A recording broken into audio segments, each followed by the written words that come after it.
It works. There's our red light.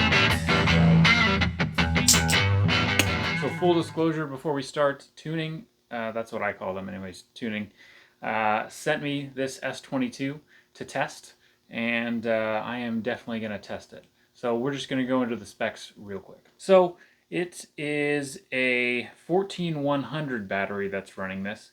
It's essentially two 14500s kind of melded together into one big battery. The funny thing is you can run two AA batteries in this, but you cannot run two 14500 batteries. So it on the battery itself, you'll see it has a USB-C charging port. You plug it in, lights up green or red, depending on if you need it to charge or not. It has a side button up here and a tail switch. The tail switch is magnetic, and the magnet is quite strong. It works very well. So it also has these cool side lights on it before you get up to the main light.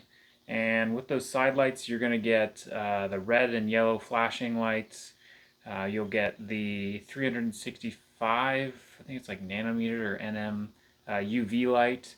And then you get a separate red light, separate white light for the side. So that would be super useful if, say, you're a mechanic and you want to throw it on your hood, and you can use that if the flashlight's not at the right angle, if it's not pointing down. So that's pretty useful actually. Up front you have your main light, like I said, 1200 lumens max. You're going to get a couple of modes there. You'll have, your moonlight 1.5 lumens all the way up to the 1200. And I think your high is about 360 or 365, somewhere in there. So a pretty decent spread.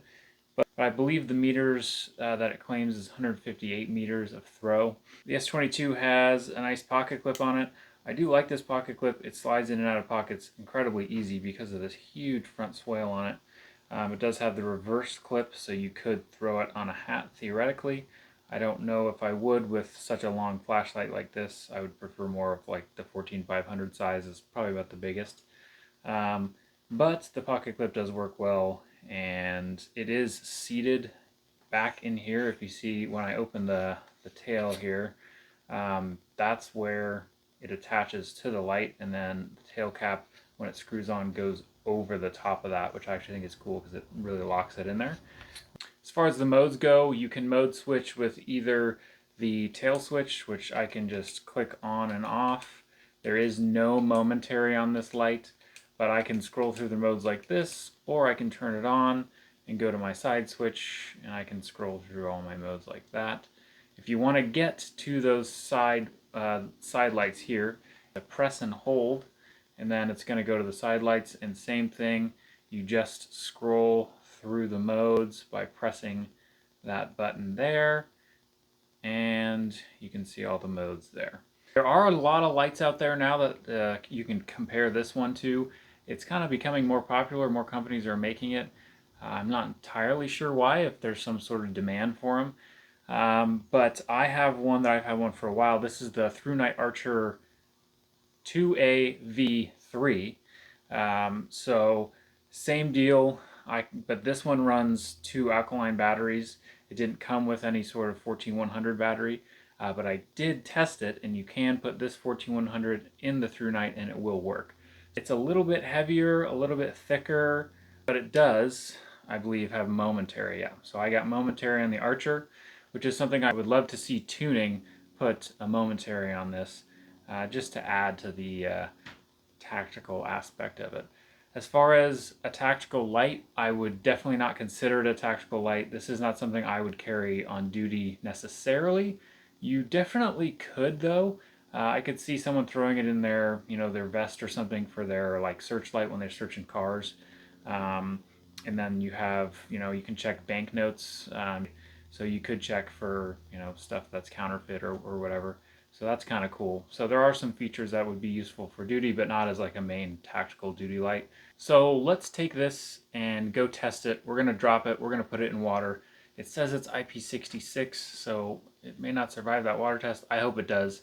But yeah, we'll do all the normal testing on it and show you guys what this thing is capable of.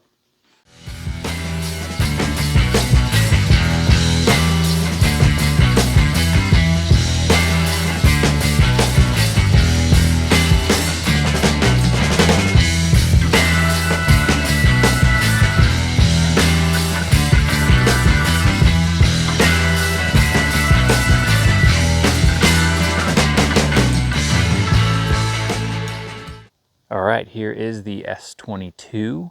I have it right now on its Firefly mode. We're just going to scroll through the main light modes. So there's what I believe is low, medium, and high. And I can just start to see those trees way far back, which are 80 meters away. And I can definitely see this close one, which is probably more like 60 meters. So pretty decent, a good amount of spill, that's for sure. There's no real defined hotspot with this one. I mean, you can see there definitely is kind of a faint one when I go over the house there. But a very good, broad, wide beam out of this. So let's go push and hold here. And that's the UV light actually. But let's change it. Oh, there is that yellow light is what they call it. But actually that puts out quite a bit of light. I'm lighting up this whole area in front of me here, which is pretty nice. That will definitely light up an engine bay or whatever you need it to light up there. There's our red light. And again, that's a pretty good amount of red light that it puts out. If you need to look into a notebook or something, if you're on patrol, you can use it for that. Or if you want to look at a map book or something and not ruin your night vision, this will work. And then here's my cool flashy light. And then back to the UV light. In comparison, this is the ThruNite Archer V3. So that's the Archer V3 on its highest mode. That's just with the two AA batteries. It's definitely not quite reaching as much. I think it does have a more defined hotspot, but we'll go straight from that to this. And yeah, this is a different color temperature as well. The ThruNite's kind of green, it looks like. And this is more of a cool white, which is nice. We are at the sketchy shed. Let's go through the modes real quick. And there it is, right away, the S22 on turbo. So pretty good. I mean, lights up the shed really well. You can see everything. Like I said, it's got a nice broad flood. Let's go through the modes here real fast. There's the Firefly, low, medium, and there's the high. One more time. There it is on turbo, all the way up. That's quite a bit of light that it gives off, so that's pretty good. Let's do a press and hold, and that one is the UV light, but there is that like 3000 K color temperature light. I mean, I can see everything in the shed, which is nice, so if I need to use it for that, there's the red light. Once my eyes adjust, it's pretty good, a decent amount of light. I want to save my night vision. There's my weird strobe light, and back to the UV light.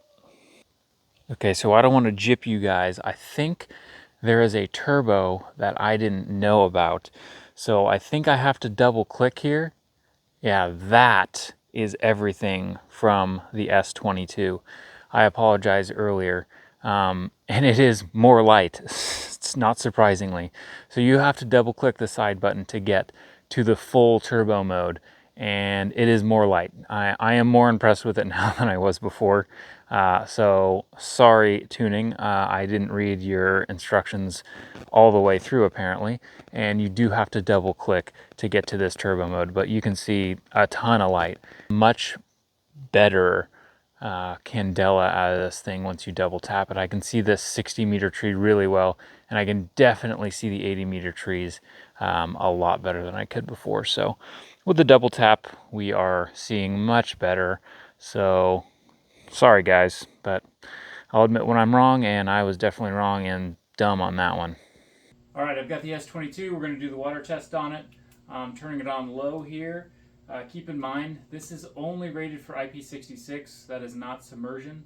So here at Self-Equip, we do a submersion test for 30 minutes. I understand it's not rated for it, but I believe. I think tuning can do it, and we're going to see if it survives. Here we go.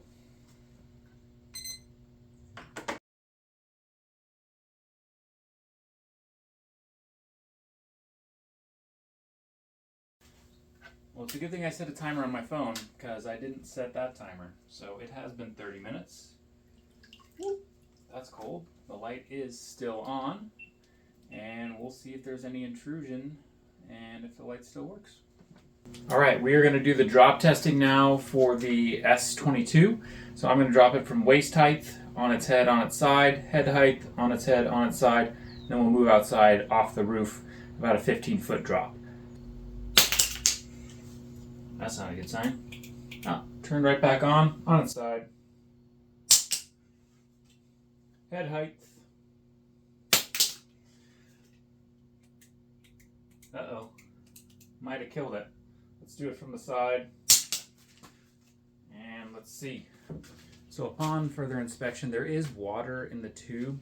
Let me see if I can get you guys to see the water in there. See the water inside that tube. So I don't know if that led to some of the issues, but I'm going to clean that out. The battery does still charge. I'm going to see if it works in the other light, and we'll see if we can't get this working again. Okay, I cleaned out the tube. I looked at the battery a little bit. It looks okay. Did have a little bit of scarring on the back of it from the impact. This is not a double sprung light, by the way.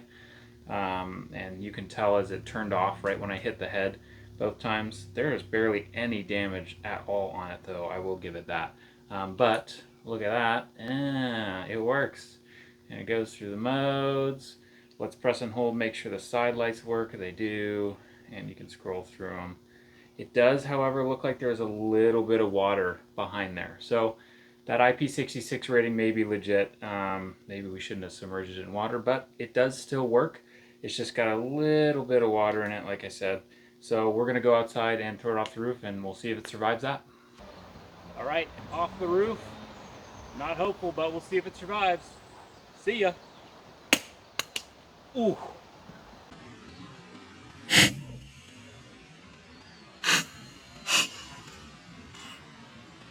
All right, you saw that last fall it took, and unfortunately, I have killed the S22.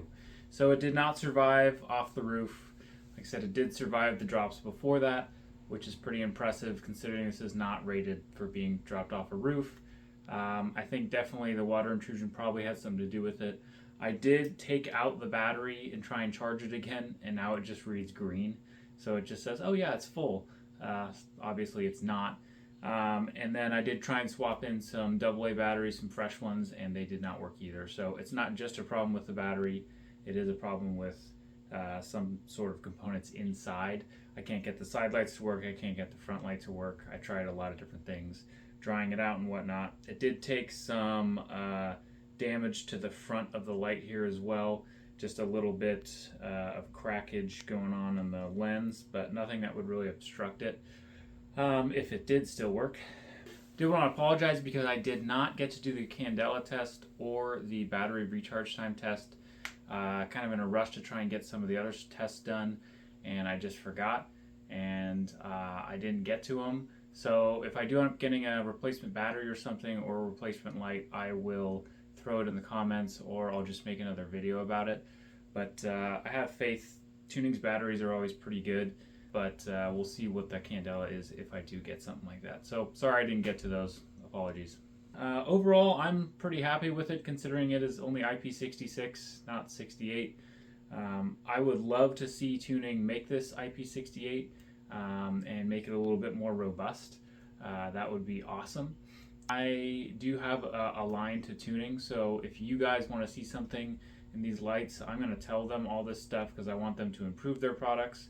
But I'm also not going to baby them and say it's amazing because obviously it didn't pass the test. I've had other lights pass this test. So it is a bigger flashlight. Bigger flashlights tend to break more. I've had a couple other ones break. So it could be the weight or something like that that has to do with it. But I wish it had passed. It didn't. That's okay. It's still a good light. Still decent. I do like the features. These side lights are new. What do you guys think of these side lights? Because I am not sure about them yet.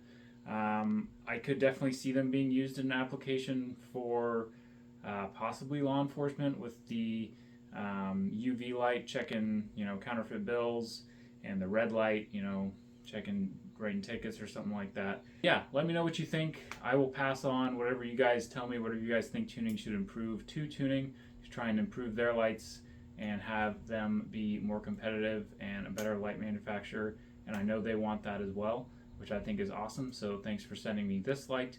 And I've got some other lights from them that I'm going to show very soon. And yeah, overall, if you do want to buy this light, Tuning was gracious enough to give me a self-equip 10 coupon code, so 10% off your Tuning purchase. And I will also put the Amazon affiliate link down below in the description, so buy it there. If you haven't already, please subscribe to the channel. That really helps me out. And if you liked the video, put a comment down below. Or if you didn't like it, tell me what you didn't like. I always want to improve. So thanks for watching, guys. We'll see you on the next one.